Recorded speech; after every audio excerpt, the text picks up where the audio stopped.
Hello YouTubers, my name is Frederick Lopez and you are in a new movie review. In anticipation for Lego Batman, I'm going to be reviewing some of my other favorite Batman animated films, whether it be theatrically or on home video. And today I'm going to be going over my quick review and thoughts of Batman Sub-Zero, the second animated Batman feature in the Bruce Timm universe. Here we go.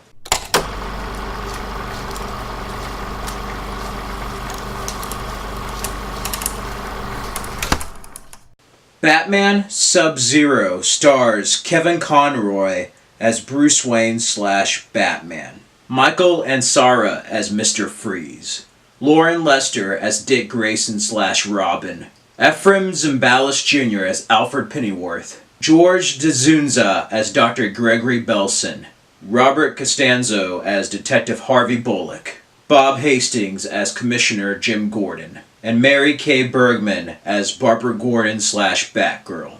Batman Sub-Zero starts off with Mr. Freeze living in the Arctic with his cryogenically frozen wife. Suddenly, a submarine destroys her containment capsule, and he has to find someone to donate a new heart for her, or else she will die. He goes back to Gotham City to search for donors. He finds the right blood type within Barbara Gordon, Batgirl. Her kidnapping sends Batman and Robin on a hurried chase to free her in time. So that's Batman Sub-Zero in a nutshell. It's not a very long movie, and yeah, Mr. Freeze is living in the Arctic. He's having a normal life. This is after Batman the Animated Series. So he's done fighting crime. He's with his wife, still trying to find a cure. And a submarine expedition crashes and causes his wife to basically get out of her containment, and she's dying. He has to go back to Gotham City, get a doctor to help him, and pretty much find a donor illegally to give her a heart. They have to have a heart transplant or else she will die.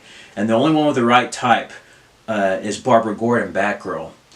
And as you can see, it's a timetable. That's one thing that really aids to the pace of this movie. It's a timetable of them trying to get Barbara Gordon away from Mr. Freeze before he pretty much kills her in order to save his wife. And it's very, very good film. It's a tight story. However, is it as epic as Mask of the Phantasm? No. Very few Batman films are. But it does feel like a little bit of a longer episode of the animated series. It's still the wonderful storytelling and animation of the animated series. And speaking of the animation, they added some computer graphic shots, some CGI shots of the Batwing and a motorcycle that really helps give more motion and almost a live action feel for this home video release. And it was actually going to be released the same year as Batman and Robin in '97. After Batman and Robin pretty much was a flop and just a critical failure on all levels, Warner Brothers was really hesitant on releasing another Batman film, especially one that had Mr. Freeze.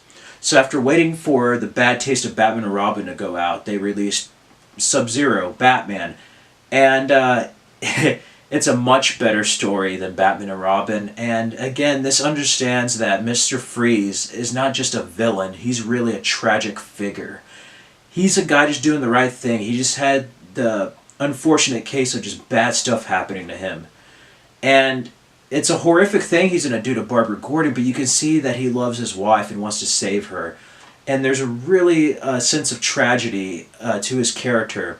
Again, Paul Dini wrote Heart of Ice, and then there's Deep Freeze. This takes place after those two Mr. Freeze episodes. It's just a great story, very short, but again, I think the only con I have with it is that it feels more like an elongated animated series episode. That's not a bad thing, but it doesn't entirely work as a movie. But the pros of it is that it gets straight to the point very fast, and you just get everything you need. It's very tight and solid as a story. Everything happens in sequential order, point A to point B to point C. It happens naturally. There's a beginning, middle, and an end. And let me get to the voice cast. Kevin Conroy is brilliant as Batman. I mean, he is Batman. Lauren Lester's great as Robin. Batgirl does a great job. Bob Hastings gets more to do as Jim Gordon, because we've always seen Commissioner Gordon in the series. And he's Commissioner Gordon, but now his daughter's kidnapped by a villain, and you get to see the sense of urgency and just panic, and more of the father side of Jim Gordon. You get to see more of him as a father. The action's great with Robin. I like the chemistry between Barbara and Dick Grayson. Michael and Sarah as Mr. Freeze. He's cold, but again, it adds to that tragedy and just great voice effects and voice acting. You really get to feel that this man has no heart left. The only warmth he has, if any, is the love he has for his wife.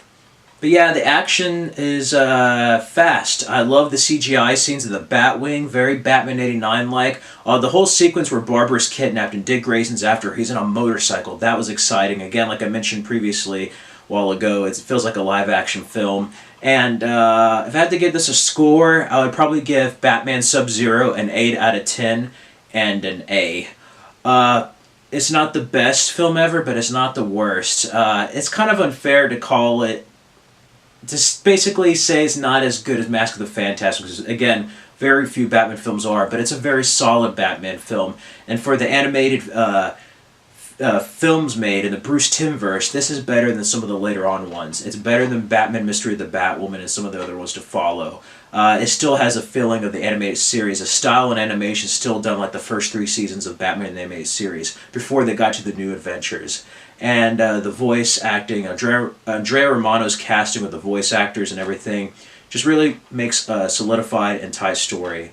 So yeah, 8 out of 10 and an A is my score for Batman Sub-Zero. If you haven't checked out Batman Sub-Zero, I'd highly recommend it.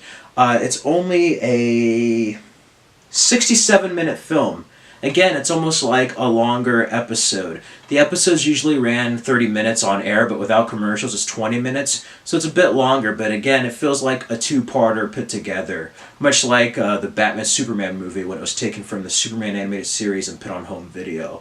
But this was meant for a home video release, and it adds a mix of CGI with live action. Oh, and another scene I forgot to mention, there's an opening where it has like the 1989 Batman logo, and then it freezes.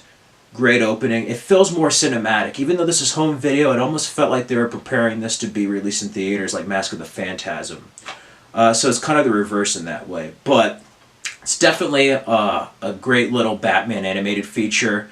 Features the same team who did the animated series, Batman Beyond, Justice League Teen Titans, and Mask of the Phantasm. So yeah, for a second film following Mask of the Phantasm, it's not that bad. And we get a very, very well told Mr. Freeze story. And one of the best endings in a Batman movie. And just really bittersweet when it comes to the villain. And themes of redemption. It really does get on a deep emotional level in a way. So yeah, that's my score. 8 out of 10 and an A.